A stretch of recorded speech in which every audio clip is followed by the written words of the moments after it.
all the way now to Belgium, and a little further through Flanders.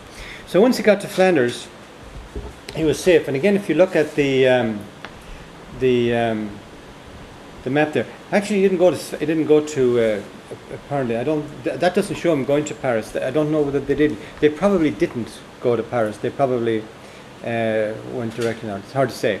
Anyway, their obvious destination after that would have been the great haven of Louvain, and this part I like. I'll talk about that.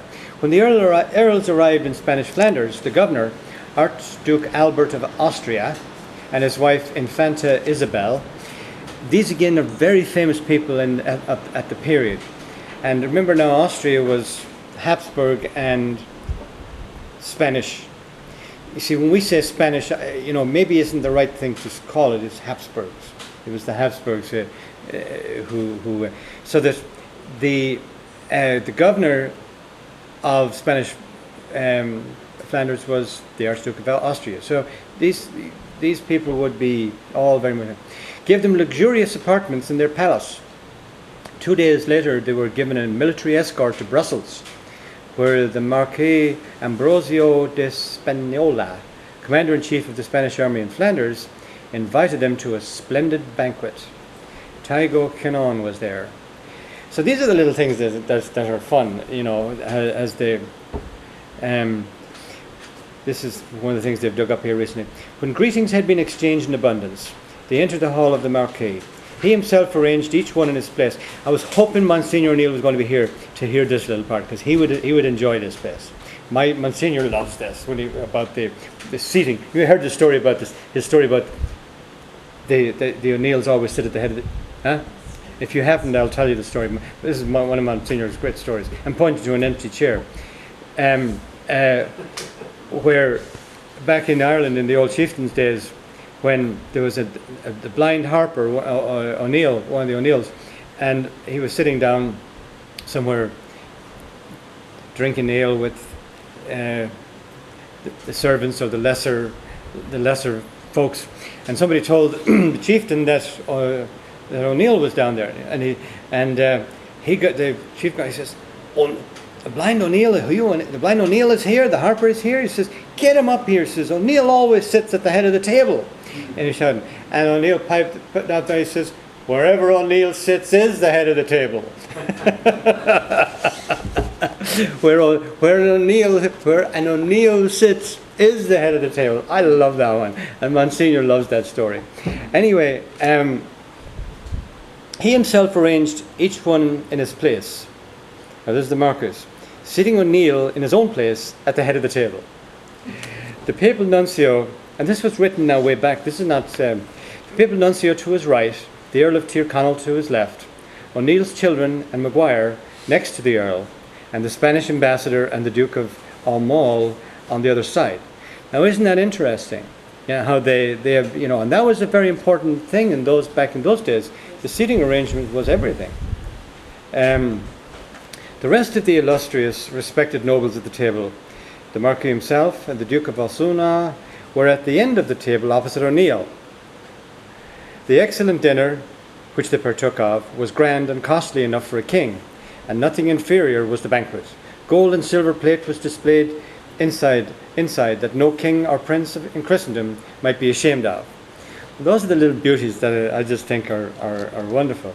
But here you had Maguire, and was obviously, well, he had gotten the ship. Maguire is a fascinating character all on his own. Now, I have a question. Yes, sir. What were their titles when they left Ireland? Did they still call themselves Earls? Well, How did they introduce themselves to the Spanish? My brother, to the Earl, French, to the Italians? well, remember now, that's what the whole battle was all about. They were when O'Neill submitted to Mountjoy at Mellifont, and he was offered terms, and he was a fugitive. He was out there. He was a dead man. He was brought in bedraggled and so on. It's not like he marched in ahead of Minna. He dug him out of a bog hole. But nevertheless, though, they recognized what it is. Now, what the deal essentially was for him to take the title of the Earl of Tyrconnell and to forego and to Was it a real title? and hold on, that's less important than his promise to not be the O'Neill. That's what they wanted to extinguish above all else. It wasn't that they wanted to give the title. It wasn't something. That was the way so that's why the Earls is like, it's inconsequential. They could have made him king. As long as they feared his title more than anything else. Because remember, when he left, and that was recognized, and that's why they all in Europe all recognized, O'Neill was the oldest, was the last remaining oldest royal family in Europe. And that was recognized by everybody. The oldest, longest reigning royal family. This was a royal. Pardon? Except the Vatican. Well, they weren't royal in that sense. And anyway, O'Neills went back to pre-Christian times, so they were actually older than the Vatican, or older than Christianity. You see, that was that's what it was all about. So before he was Earl of Tyrone, before he submitted to Mountjoy or any of that, what was his title in Ulster? The O'Neill. And that's what they feared more than anything else in the world. The O'Neill. Nothing else before that? They didn't call him anything else? It was like And O'Donnell? the Jewish guy asking, the priest, if he became cardinal and became bishop and, and pope, he said, well, what's higher than that? He says, well, there's only God higher than that. And the Jewish guy said, well, hang in there, one of our guys made it. You refer to him as a chieftain. Would they refer to him as a chieftain? Who? The people in Ulster? Yes, of course. So what would they have called him in Irish? O'Neill. That would convey it. Well, actually, the ui is the equivalent of the, or you didn't have to say, it's like tautology, the O'Neill, So the O'Neill is in fact the O'Neill, is what it means. And it means the present occupant of the chieftainship. They didn't use the word king of the O'Neill. Now, they were the high kings of Ireland for a long time. But remember, even Neil of the Nine Hostages was not the original king of Tara. The kingship of Tara went way back, and that's again why the English throne knew that they were usurpers, and newbies took the stone of Scone and brought it down to Westminster, because they understood the antiquity of the O'Neill. So I mean, he was the high king. The others were kings or chieftains, but we call them chieftains. But that word didn't exist in Irish. They just call them the O'Neill.